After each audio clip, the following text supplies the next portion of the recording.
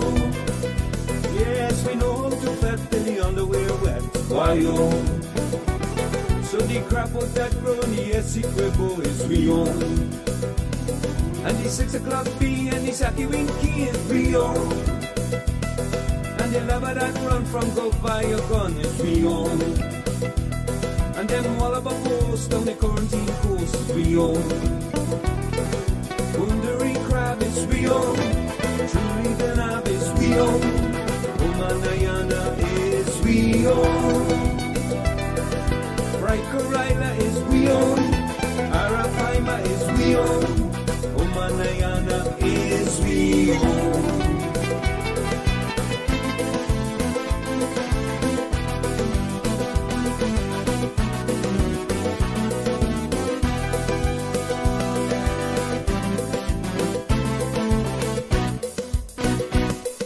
Chip, sugar, cake and saltfish and bake is we own.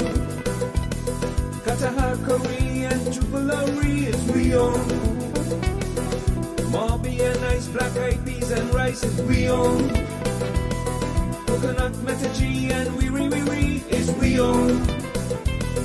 Babula and the chan with the cutter in the hand is we own. And the tiger lily and the blue dashiki is we own. And Frankie Manise with the boom boom cheese is we own. And the lion town in Lee Funky Fong is we own. And the fellas in the tree seeing cricket for free is we own. And the brother in the night preaching Jordanite is we own. And Mary fall upon the seawall is we own. And the girl foot fine but Lord she behind is we own. So the crap out that grow and the 𝒔𝒊𝒂𝒊𝒆𝒄 is we own. And the 6 o'clock bee and the 𝒑𝒊𝒂𝒊𝒑 is we own. And the lover that run from go buy your gun is we own.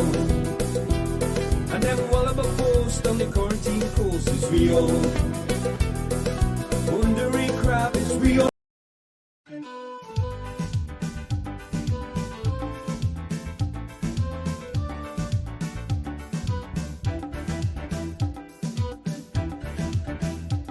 We are a peaceful people, struggling we struggle, and we don't look for trouble, just ask around.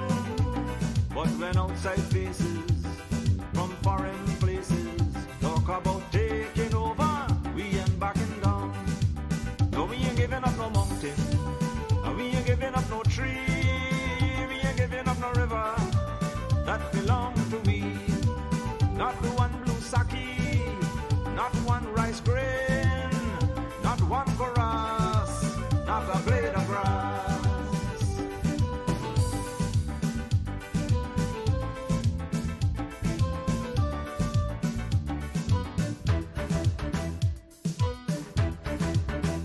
This land is our land now. We We're gonna make it somehow. We will bend like a bow, but never break. Our fathers came here, and they lived and died here, and we are moving from here. Make no mistake. No, we ain't giving up no mountain. We ain't giving up no tree. We ain't giving up no river that belong to we. Not one blue sake, not one rice grain, not one chorus, not a blade of grass.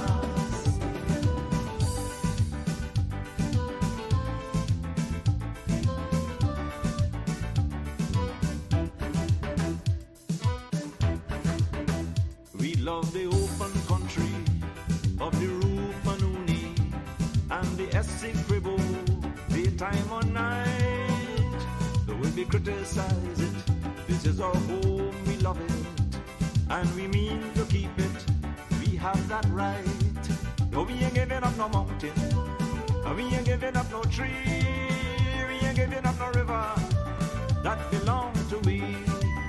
Not one blue sake, not one rice grain, not one chorus, not a blade of grass, not one golden apple, not one jamun, not a drop of water from the farmer room. Not one drop. Not one mommy. Not one drop. Not a blade of grass. Morning to everybody tuned into Livewire. Welcome to another episode. It's really great to be with you guys this morning. I'm a bit hoarse. I don't know what could have caused this, but we're here still today, and we'll be going through the paces. Morning to the persons tuned in already: Greg Hill, Dioraj Nand, Zaza Ali, Jamila Kayum. I see Jerry Gomes all the way from Georgia tuning in. Good morning to you. Carla Thomas, Connie Swinger. Yeah, no to Venezuela. That's what we say in Connie. And we can get to that. But I wanted to touch on something before I got into today's content. In relation to CPL. Now, as you would know, Guyana would have won the 2023 CPL. And there has been a lot of comments coming from Trinidadians. I saw a video with former Prime Minister, I think it was Patrick Manning, making some insinuations. And I also saw a video of a Trinidadian player. I don't know if he got a man in the match or something of the sort, but he went to receive the check. I think it was the head of Exxon and a young Guyanese youth, and he operated. I thought it was very unprofessional and unbecoming of a professional cricket player to operate in that manner to a child. I am not going to play the video here, but I'm pretty sure that persons would have seen it. I was even told that the Trinidadian team, when President Ali put the medals on them, they took them off right away. And I am not a big sports fan, but I would deem that as unsportsmanlike behavior. Unsportsmanlike behavior, right? Especially from these professionals. This is not a high school team, not no college team, no little league team. These are international cricket players. International cricket players. And if that is the way you're going to go on or behave or operate to the youth, a potential cricketer, that little boy perception of cricketers, people involved in cricket could have totally changed from that. Could totally change from that. So shame on you. Whoever the player is, I don't know his name. Like I said, I don't really follow sports, so I didn't know them by name except those on the Guyana team. But shame on the Trinbago Knight Riders. Shame on the Trinbago Knight Riders. And as a captain, I think Mr. Pollard should should have pulled up that player. And that little boy deserves an apology because he did nothing. He didn't do anything. He come for a picture with a cricketer that he probably look up to. Right? And for the Trinidadians who were claiming that some money was paid and all this other nonsense, that's the best you could come up with for losing a cricket match. Imagine you win 4 and because you lose 1, that's the only thing you could come up with why you lost. Somebody take a payoff. But clearly our players are not patriotic. Clearly the Trinidadian players are not patriotic if that is what you're claiming, Mr. Former Prime Minister of Trinidad and Tobago. If that is what you're claiming, then your players are not patriotic and your country has a serious issue. So they didn't want to represent their country to the fullest. They wanted the money, according to y'all, right? So that is that. And, you know, we'll move on and we'll have CPL again next year.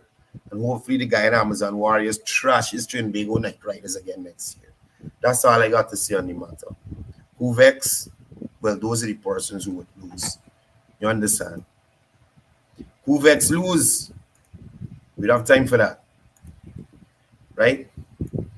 Morning to Keith Benjamin, Eunice Ragabir, Data Nandalal, Soma Bizpat, and all the other persons, Sally Jones and Rowena Lal. Good morning to you guys, and thank you guys for tuning into the program.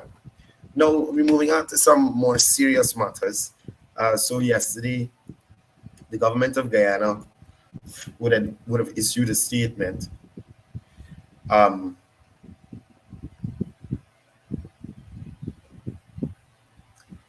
So the government of Guyana would have issued a statement in relation to a referendum from the Venezuelan National Assembly, and it dealt with the dispute between Guyana and Venezuela over the Essequibo region, right? And this has been something that has been ongoing for many years and has caused tension between the two countries. Now, in relation to the referendum from the Venezuelan National Assembly, Guyana expressed deep concern about the decision of the Venezuelan National Assembly to conduct a referendum regarding Venezuela's claim to Guyana's territory of Essequibo. This move by Venezuela is seen as provocative and potentially escalating tensions in the region, right? Guyana emphasized that the appropriate forum for resolving this territorial dispute is the International Court of Justice in The Hague. Guyana believes that the ICJ is the best platform to address such disputes in accordance with international law and to maintain peace and security. It's worth noting that the ICJ has already confirmed its jurisdiction to address this matter.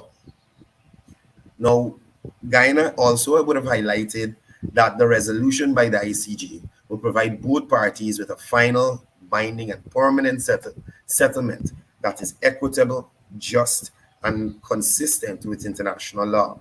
This approach ensures a fair and lasting solution to the territorial dispute.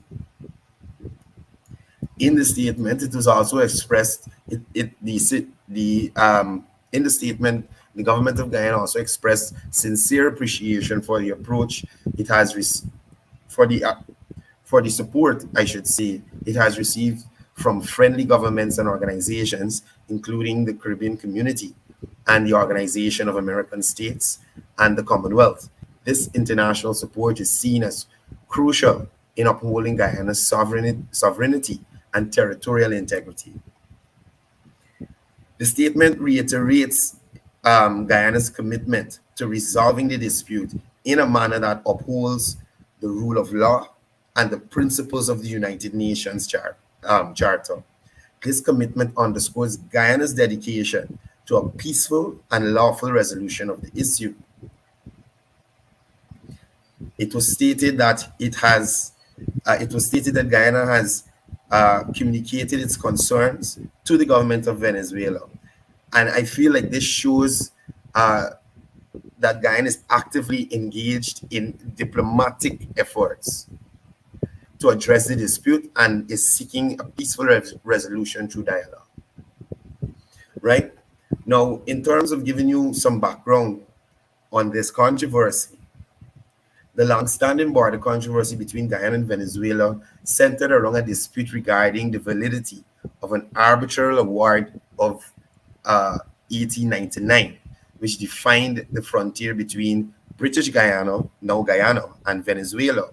Venezuela has contended that this award is null and void, leading to a protracted dispute. Now, in 1966, both countries signed the Geneva Convention, establishing a framework for resolving the border controversy. The agreement enabled the Secretary General of the United Nations to conduct good offices to seek a resolution. So the good offices process happened between, let's say, 1990 to 2017. So the Secretary General, through his personal representative and with the support of the Department of Political Affairs, engaged in good offices from, like I said, 1990 to 2017. The objective was to facilitate a negotiated settlement between Guyana and Venezuela. Now, in 2016, there was a framework for resolution. Former Secretary General Ban Ki-moon communicated a framework for resolution on the border controversy in December of 2016. He extended the good offices process for one final year with a strengthened mandate of mediation. He also indicated that if significant progress was not made by the end of 2016, he would choose the International Court of Justice as the next means of settlement, unless both countries jointly requested otherwise. Right? Now, the Secretary General, Antonio Guterres, after careful analysis of developments in 2016, chose the International Court of Justice as the means to resolve the controversy in January of 2018. He emphasized his commitment to continuing his good offices to support Guyana, both Guyana and Venezuela, in overcoming their differences. Following the Secretary General's decision, Guyana filed an application instituting proceedings against Venezuela at the International Court of Justice on the 29th of March 2018. This marked a significant step in the legal process for resolving the border dispute. Now, let's look at the continued commitment to the resolution.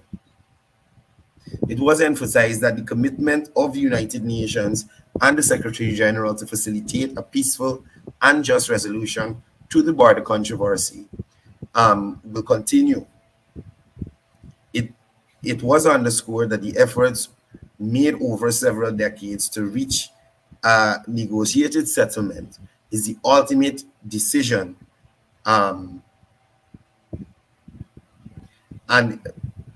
would be the ultimate decision of the CCJ, given the fact that we're involving the CCJ now.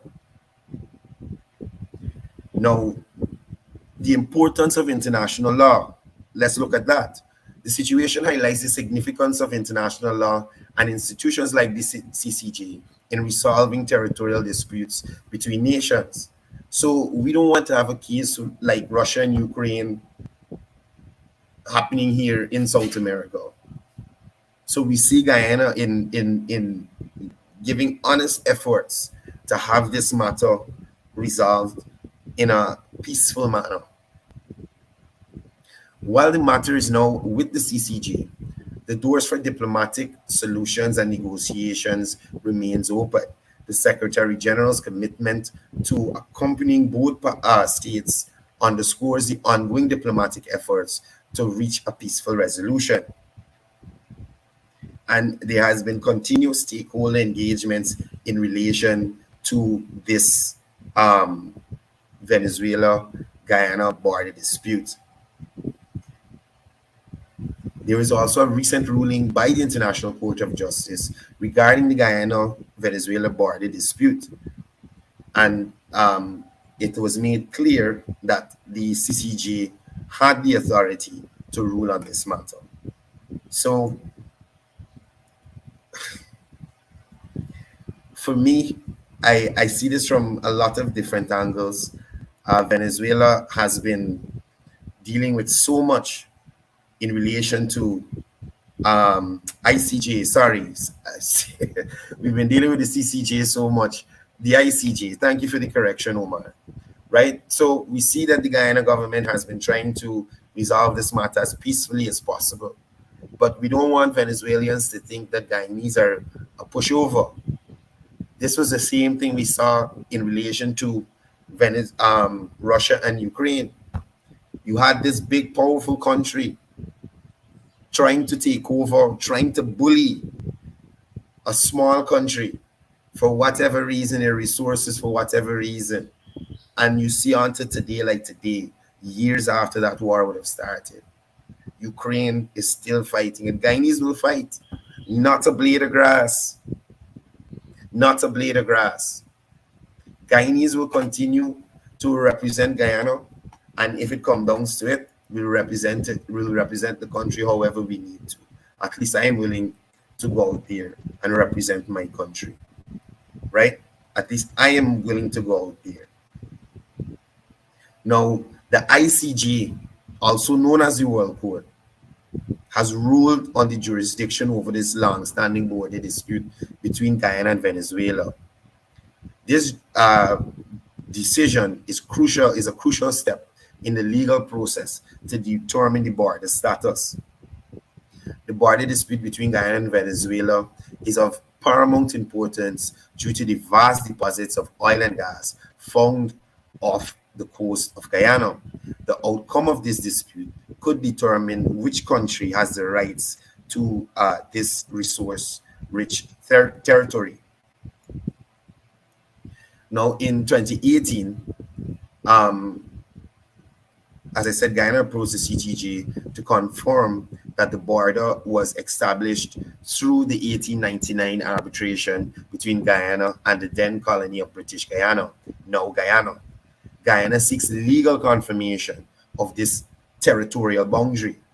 Venezuela, while largely boycotting the proceedings, attempted to stop the case from proceeding by arguing that the United Nations should be involved since Guyana was a British colony in 1899.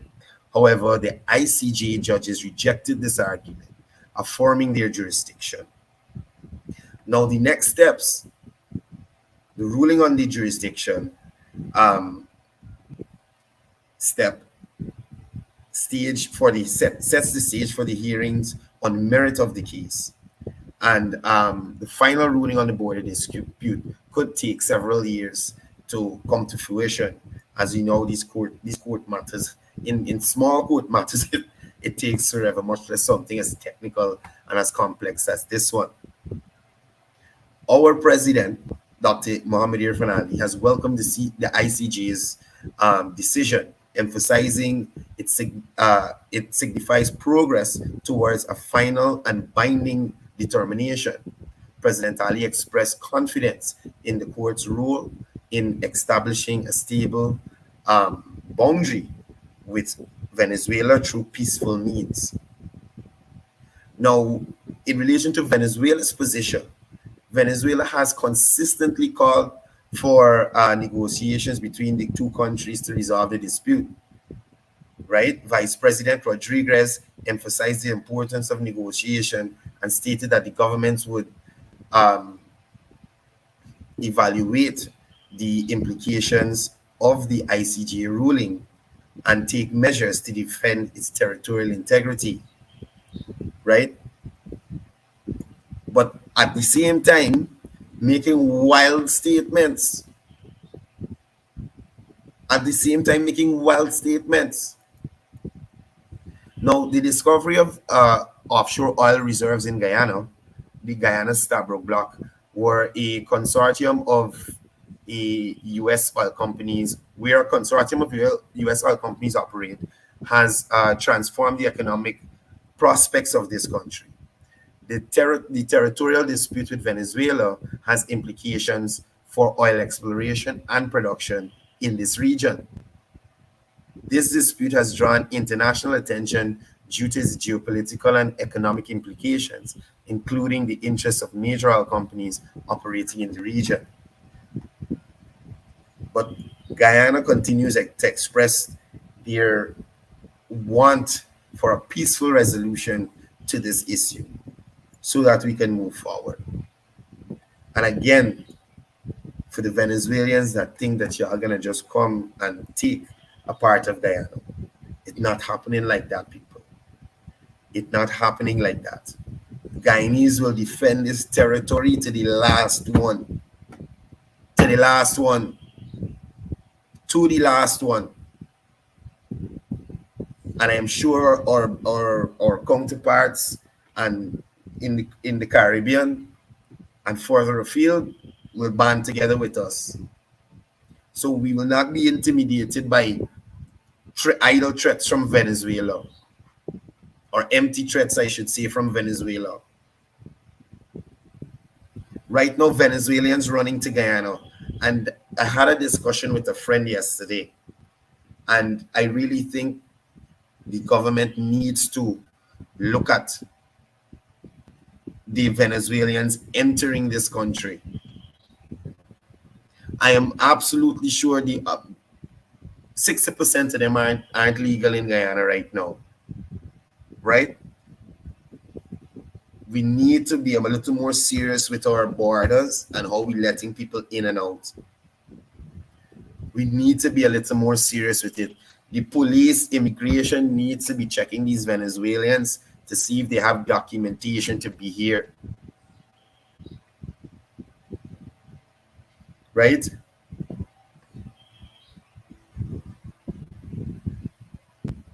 This needs to be addressed.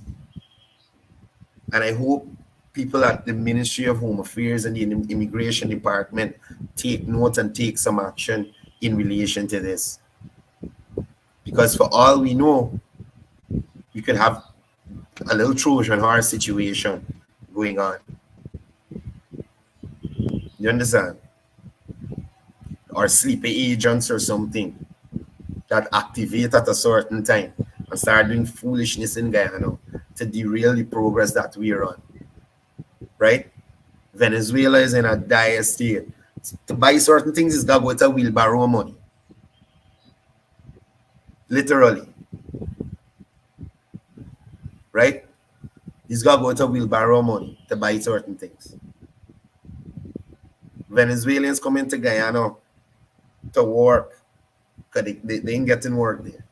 The money got value. They ain't getting food stuff and that kind of thing. Poor management by the government. Now they're rushing to Guyana because they see Guyana prospering and things looking up over here. We have to protect our own.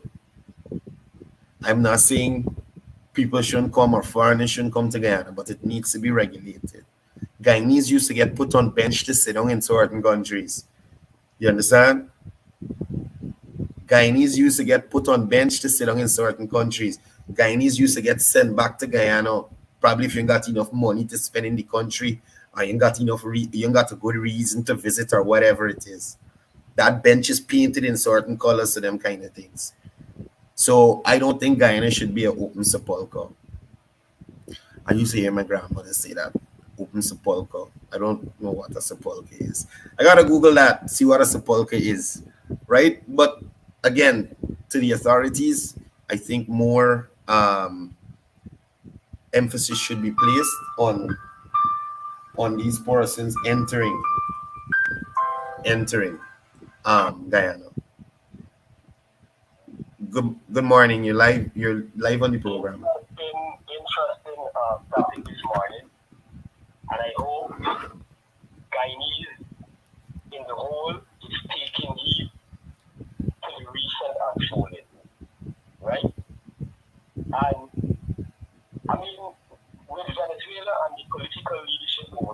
very complex because the U.S. had a lot to do with what had happened in Venezuela within the past 15 or 20 years. For example, I am not in support of Venezuela claim to our land. But if you're going to talk about the political situation in Venezuela, it is not entirely because of the government policies. It is because during the reign of Chavez, I don't know if you could remember in the early 2000s when Mr. Javier and Mr. Chavez negotiated that 𝒄𝒐𝒑𝒊𝒈𝒆𝒄 agreement. Yeah, I remember something of the sort. You remember also, I think it's oil for rice or something. Before then, we used to purchase our oil from Trinidad, which was Exxon in Trinidad. Are you aware of that? Right. And after that 𝒄𝒐𝒑𝒊𝒈 agreement, the signing of that 𝒄𝒐𝒑𝒊𝒈 agreement in the early 2000s, that took a huge chunk from Exxon's supply chain. Right? Because remember, they had a monopoly on the Caribbean and elsewhere in the world. So when Venezuela, when Hugo Chavez negotiated that deal with CARICOM, which Javier was the brainchild of that, or the leader negotiating that agreement, because not only Guyana benefits from the 𝒄𝒐𝒑𝒊𝒈 agreement, many Caribbean territories benefited from that. And what happened? Chavez asked Exxon for 35% royalty, and they refused. And Chavez started to nationalize the assets, the Exxon assets, the infrastructure of Exxon in Venezuela, sequentially, right? So after he did that, the Americans started to pressure Chavez, right? So by the time Mr. Maduro took over, Venezuela was already in dire straits. Right? So it's not really a political ineptitudeness by the government of Venezuela. Right? I think the claim to Guyana territory is very covetous by the Venezuelans. Right? But I don't think Brazil would stand aside and see Venezuela attack Guyana. Because I don't know if you could remember the deal. Remember they wanted to build a satellite launch in Northwest District in 1999? Could you remember that deal? No, it sounds familiar. But he assumed the presidency just after he assumed the presidency in 1999 when Mrs. Jagan resigned because of health issues. We were about to sign an agreement with Beale Aerospace from the U.S. and the Venezuelan kick up a storm. You know what Lawless Silva told the Venezuelan? Don't take God out your heart and attack Guyana. You understand? No, I am being real. Yeah. Brazil is the largest economy in South America, sir. Brazil is almost $3 trillion US in GDP. Are you aware of that? Yes, I am. Okay.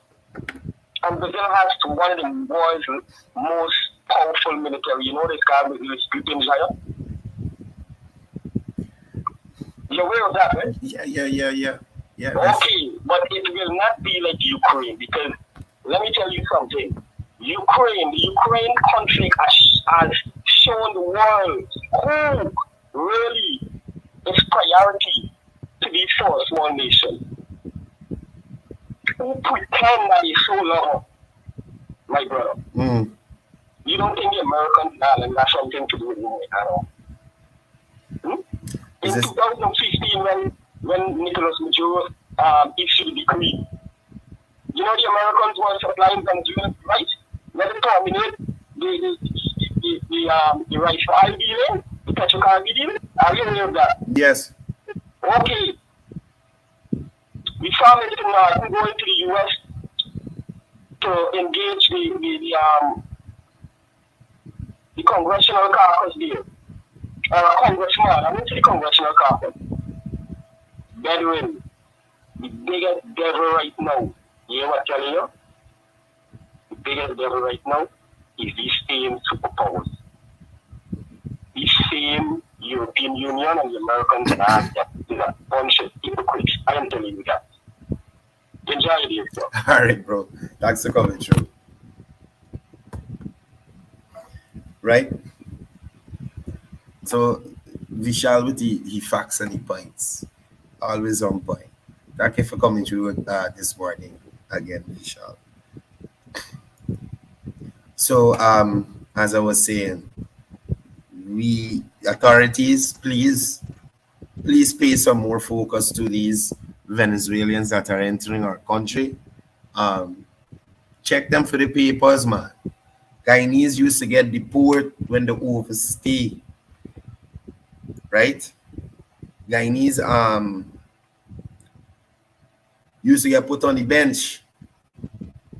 Guyanese just get refused visa and them kind of thing. Certain countries, it's about time we step up, man. We got to step up requirements. Look, this 1 year thing to be a Guyanese, somebody needs to look at that too. We can't make it so easy at Trinidad. Little stupid Trinidad and Tobago is about 5 years. You understand? We need to look at that too. It's too short of a period. 1 year. You can't even done UG in 1 year. Right? So I think persons need to look at this. And again, let's focus on having a better management of these Venezuelans entering the country illegally. Because I know they ain't coming through 𝒐𝒊𝒔𝒆𝒂𝒊𝒈𝒂𝒊𝒔. The majority of them are not. I'm absolutely sure of it. The majority of them are not coming through 𝒐𝒊𝒔𝒆𝒂𝒊𝒈𝒂𝒊𝒔. So, I mean, the police should want to know how we all reach here, how you get here, which port of entry you get through to get into Guyana. Right? I was trying to stay away from the policia thing, really and truly. I was trying to stay away from the policia thing. But this is my personal opinion. And I would make it clear to you guys that this opinion has been influenced by the statements by the Venezuelan National Assembly. I don't think we should be facilitating how to put it. I don't think we should be facilitating their ease of operations in Guyana. Guyanese speak English, right? Guyanese speak English. So why put policia on the vehicle? Why? I understand that you see the population growing or whatever, but we need to check and see how it's growing before we make them kind of steps. Right? And in my personal view, putting policia on the vehicle is like you're trying to make them comfortable and hey, this is home. Just like in Venezuela, policia, Guyana, policia. No. Right? I think that was a mistake, and hopefully somebody could correct it. But this is my personal opinion on the matter. I don't think the policia was a good move. Even if you're saying that you are training your ranks in Spanish so they can interact easier with these Venezuelans, that would have been better, right? But you putting that on the van is like we're saying, this is home. This is like home, you know. So please, somebody look into that. Somebody look into that. Right? Somebody look into that. I know we have a labor shortage, but you see the amount of Venezuelans going to work in the morning on the west side here. You go to a construction site, Venezuelans. You go to a Chinese supermarket, Venezuelans. Hardware store, Venezuelans. Right? So let us be vigilant as Guyanese, and let us keep our eyes open. Because as I said before, we don't want a Trojan horse situation. We got one set of Venezuelans in Guyana. and we wake up one morning and there's a bunch of chaos around the place. We need to regulate it, right? Squatting is illegal, and it should be illegal for persons from other countries to come and squat here. It is illegal for locals to come and squat, right? So please, somebody look into it. Somebody look into it. It's a serious thing. And these Venezuelans, especially the government over there, giving them spunks. I was talking to a friend last night who said to me, well, he's dating a Venezuelan. He took a Spanish and he vanished. But so he's dating a Venezuelan. And his Venezuelan girlfriend refusing to learn English, right? She is refusing to learn English because she's saying she's Venezuelan and Spanish is her language. So I was like, but she ain't in Venezuela, she living in Guyana, what's going on? You understand?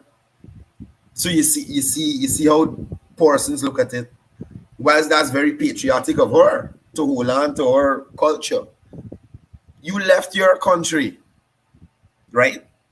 You left your country for whatever reason and come to our country to live. You don't even want to learn our language. You understand? You don't even want to learn our language. So that's my take on the Venezuela issue. I must say, because some people say that all I do is cuss the opposition and that kind of thing. And I must say that President Ali would have briefed the opposition leader, Aubrey Norton, on this matter. And the opposition leader has expressed full support and solidarity with the government of Guyana in relation to this ongoing dispute and holding firm to the peaceful resolution and the maintenance of Guyana's integrity. So I must say that is a very positive move from the opposition leader. Not in normal form, but it could be a step in the right direction, showing that he could be bipartisan on important issues of national interest. So I was happy to see him take such a stance on this issue. So there was communication, consultation between the government and the opposition on this matter, and they are approaching it in unison. And I think that is very important to show that solidarity within the country. If we could only have it on other matters, it would be wonderful. But maybe this might be the step in the right direction coming from the opposition leader. So that's it in relation to our little discussion on this Guyana-Venezuela thing. I gave my recommendations on what I think we should look for as a country, as a Guyana police force, as an immigration department. Check and make sure. Check and make sure. We know the Cubans just come and go back. They just come to shop and they just go back. But come on now. Guyanese can't overstay the time in certain places. Even if they try, they got to hide. You understand? It's hard for them to get work and all kind of thing. And I understand these people some of these people might be coming to run away from the hardships of Venezuela and to make a better life. But I'm saying they must go through the process. They must be documented. You understand me? And there must be regulation in terms of how many we taking in at a time. So it like I said, it mustn't be an open sepulchre where every and anybody, if you want to come, you could come. Right? Certain countries, you gotta be you gotta be a doctor, a teacher, or something for them to accept you. And even if you're looking for what's this thing that many they're applying for? Political immunity or something of the sort. You have to go through a process. You can't just turn up in Guyana and start living, right? At some point, they're going to put some strain on the economy. At some point, whilst they're working and that kind of thing, putting pressure on the economy, man. It's putting pressure on the economy. And the sad part about it is genuinely they got some Venezuelans who are coming here to work hard and look for a better life and that kind of thing. And in some cases, they're more committed to the jobs that they get than Guyanese. So you might hire a Guyanese that can, thank you, political asylum. You have to go through a process. You have to go through a process. You just can't show up here and do that kind of thing, right? Venezuelans who want to work here should have to pay for a work permit. That kind of thing. So let's look at it. Let's deal with it. It's a serious thing, and I as a Guyanese, I'm telling you that I am willing to defend this country. I am willing. Are you? Are you? You think we're gonna see people like anyway? I ain't gonna go there. But yeah, let's look at that and let's have that addressed. So let's move on to some more positive things happening in and around Guyana. So as persons might know, there is a visit to Guyana by the president of the Islamic Development Bank. Oh gosh, no, I ain't gonna try to pronounce his name. But the president for the Islamic Development Bank is here. And he expressed his appreciation for Guyana's development efforts and discussed various aspects of Guyana's progress and future plans. Right? So Dr. 𝒊𝒏𝒂𝒊𝒕 expressed his admiration for Guyana's plans for further advance along the development trajectory. This acknowledgement reflects positive recognition of Guyana's development efforts. The Islamic Development Bank president commended Guyana for the major strides it has made in transforming and modernizing its landscape. This recognition underscores the tangible progress that Guyana has achieved. Dr. 𝒊𝒏𝒂𝒊𝒎𝒆 acknowledged Guyana's oil wealth and praised the government for its rational utilization of these resources. This highlights the importance of responsible management of natural resources for sustainable development. The Islamic Development Bank president recognized the challenges associated with using oil income to build a rational and sustainable economy. He stressed the importance of balancing the desire for immediate benefits with the need for long-term economic stability. It was also emphasized that the Islamic Development Bank,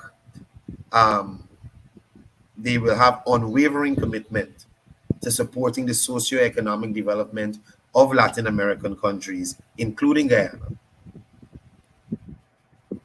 Right? And they also took the president of the Islamic Development Bank to one of the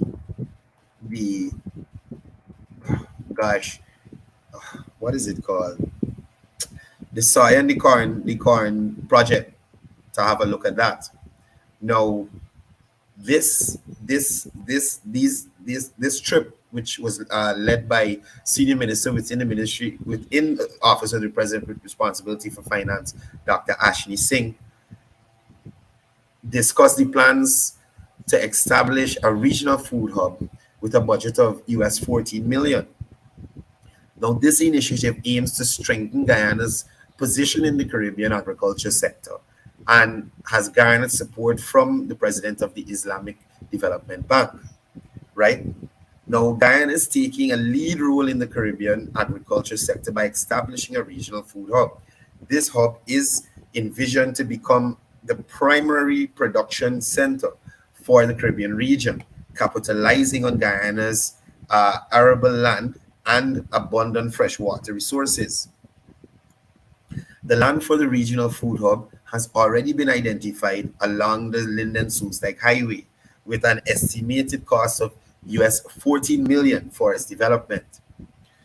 Guyana aims to play a significant role in reducing the Caribbean's food import bill by 2025 through increased agricultural production and supply to the region. Guyana's plan to collaborate with the state of Roraima in Brazil to develop the food hub. This partnership signifies regional cooperation for agricultural development. Now, the regional food hub is seen as a regional initiative that will contribute to a more efficient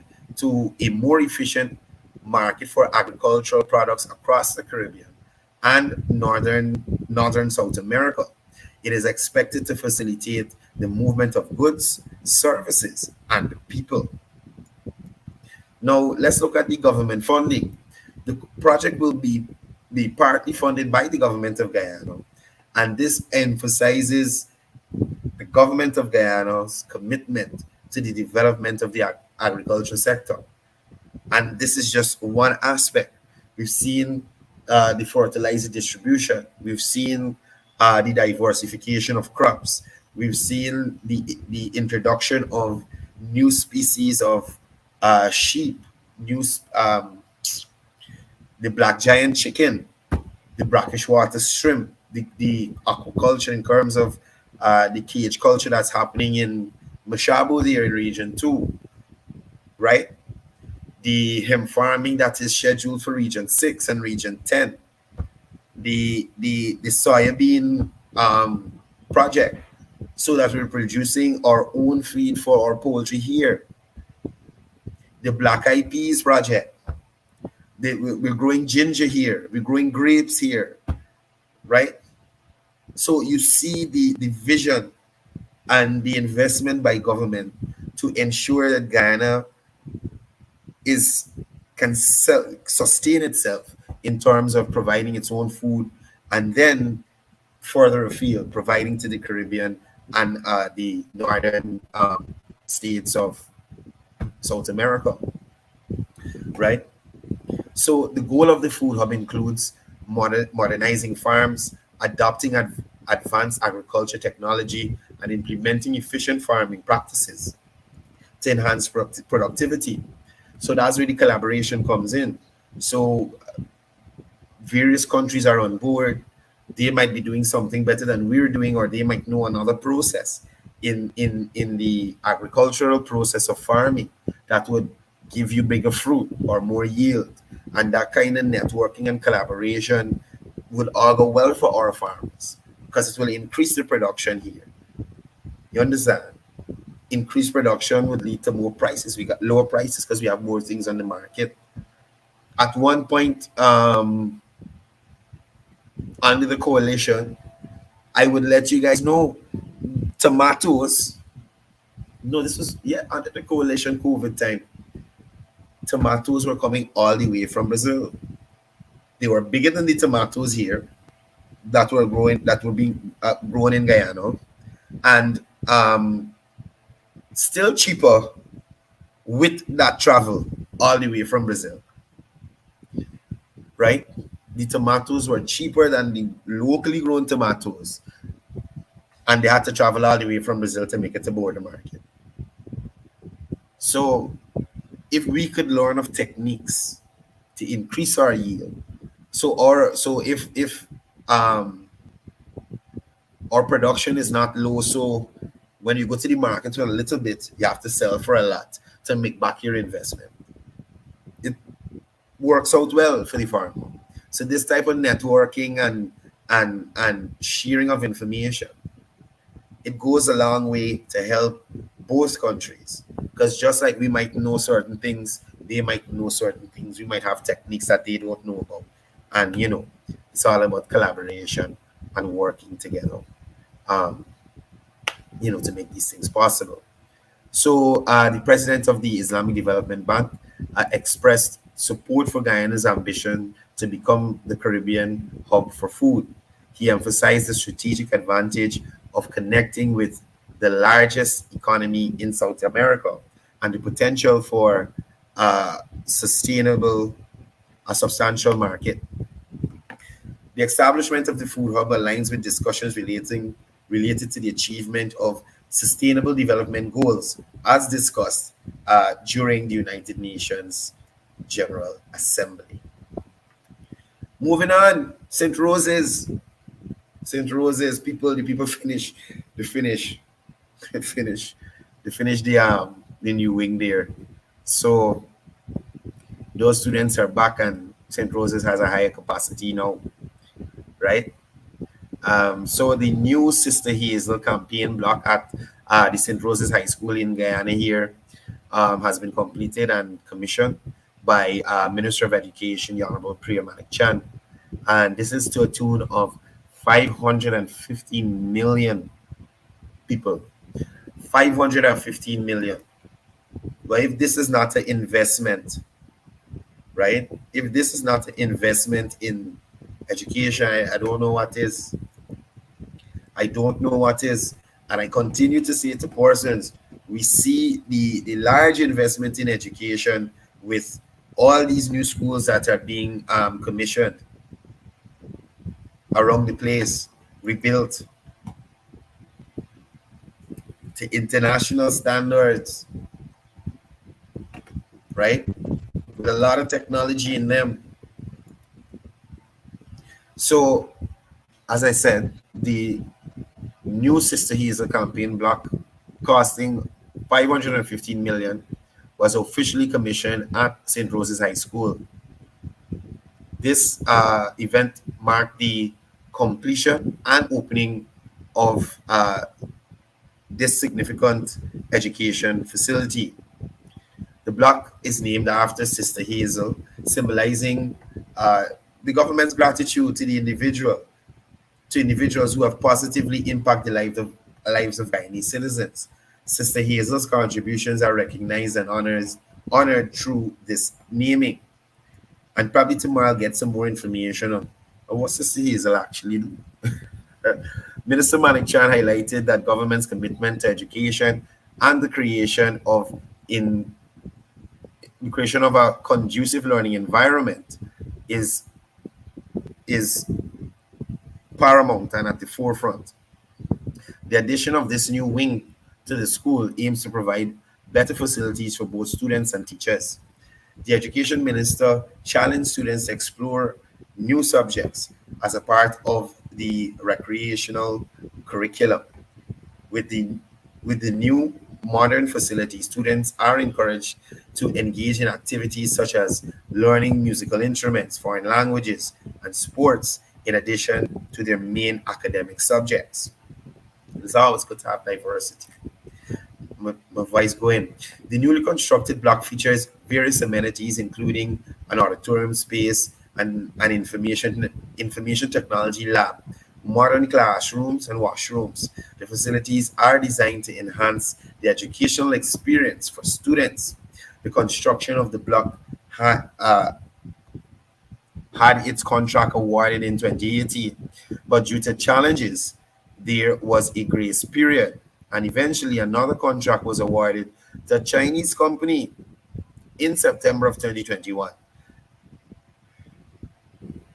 The three-story concrete block is estimated to accommodate between 350 to 400 students.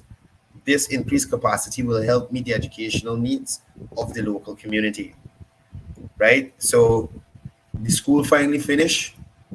The next one is Bamia, and we can get people to stop talking nonsense, because I put this here specifically, right? I put this here specifically for the persons who like to bring up the Bamia school, right? These persons ain't saying nothing when the school is taking forever to finish. But it come down, it finished. And again, I reiterate, 𝒏𝒑𝒄𝒂𝒊𝒈 will be finished as well. Right? 𝒏𝒑𝒄𝒂𝒊𝒈 will be finished as well.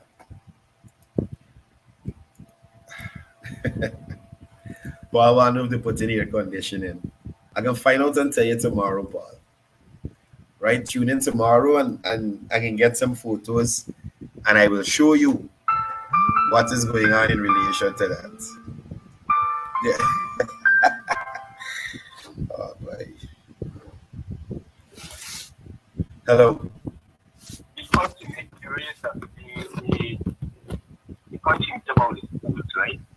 Especially 𝒏𝒑𝒄𝒂𝒊𝒈. I think it's Afro-Guyanese contracted with that work, right? Yeah. Okay. Did any Afro-Guyanese receive contract equivalent to that amount under flapping? Man, we gotta check. I ain't want to give my mouth liberty, and I know for sure. My brother, the guy that did contract with me then for the St. Rose's High School. We did the construction of the new St. Rose's, right? I think it was I don't know if they have a new contract that executing that work right now. But at the school there? Pardon me? At the school? I'm talking about St. Rose's. You know the Yeah. They switched the contract to a Chinese company and the commission it finished. Company. Yeah. Okay. But it's because of a flapping that took away the 50-acre land from the man, the Guyana-Venezuela, and they love black people so much. Yeah. If a black contractor like yourself run bankrupt and the base 10-year ship. That's what people need to remember. Eastern Jam. You know who gave Miss Eastern Jam a boost during the 2007 World Cup and the 2008 Carrie Festival? I don't know if people could recollect that. And they're claiming that the PPP is a racist government. And it's the same racist government. Many Afro-Guyanese entrepreneurs would have catapulted themselves. Yeah, indeed. You understand? It's happening right now. So, my friend, Guyana is on an upward trajectory, but we have some double crossers right in the camp. We have to be careful. Enjoy it. Thanks for coming through again. Yeah. Yeah, so the school finish. You see, we got Abram Zool there in 𝒐𝒊𝒂𝒊𝒈 finish. Christchurch is being rebuilt. Let me get the right name for the place. I want to give y'all no wrong name, but I just do one in the hinterland as well. Let me get the right name in the right area. Right, so no, this is West Rumville, 172.6 million wing at the East Rumville Secondary School was commissioned, and this was just the other day, right? This was on September 21st. East Rumville, new wing there, 172.6 million. But you'd hear the government not investing in things like education. But our students still busting the Caribbean tail at CXC and Cape and those things. You understand? And at CPL too. What we gonna do? Guyanese shining. And when Guyanese shine, sometimes it's hurt people's head. But we will keep doing what we do. We keep being among the best in the world. And, you know, ain't nothing like a Guyanese or ain't nothing like Guyana. It's our country. We can defend it to the end.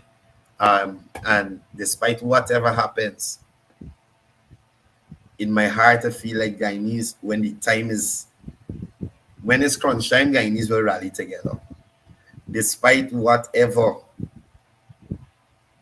certain naysayers are come from certain quarters in the political atmosphere, when it's necessary, Guyanese will rally together.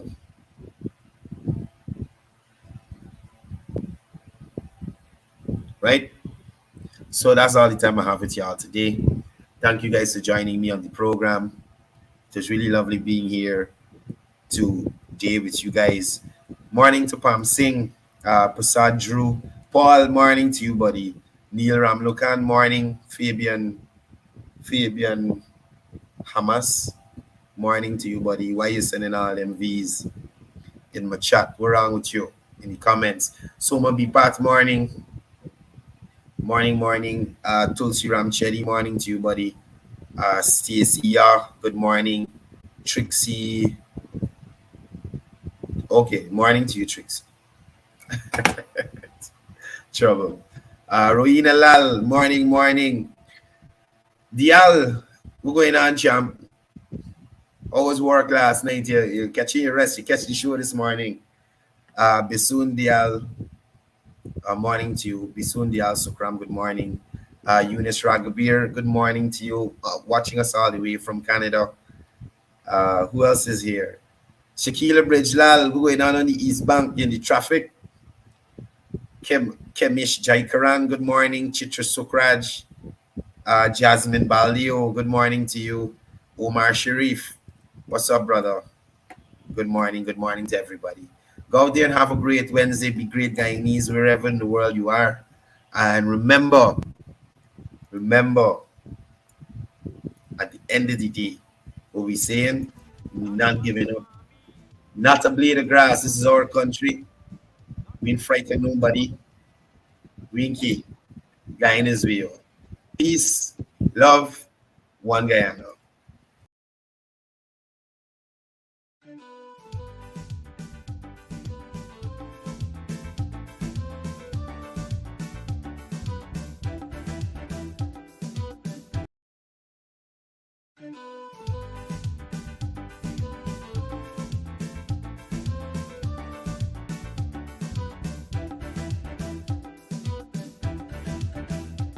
We are a peaceful people, struggling, we struggle, and we don't look for trouble, just ask around. But when outside faces, from foreign places, talk about taking over, we ain't backing down. No, we ain't giving up no mountain, and we ain't giving up no tree, we ain't giving up no river, that belong to we, not the one blue sake. Not one rice grain, not one chorus, not a blade of grass.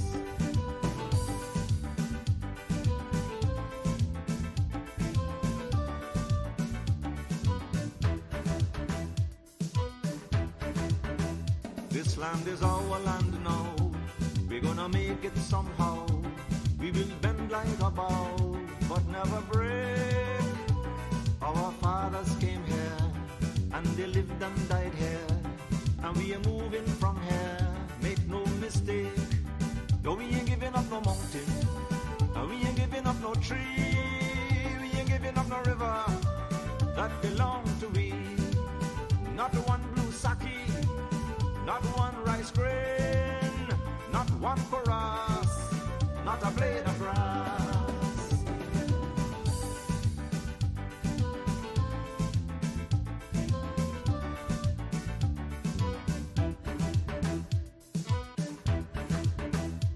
Love the open country of the Rupanuni and the 𝒐𝒊𝒏𝒈𝒕, daytime or night. Though we criticize it, this is our home, we love it, and we mean to keep it, we have that right. No, we ain't giving up no mountain, and we ain't giving up no tree, we ain't giving up no river, that belong to we.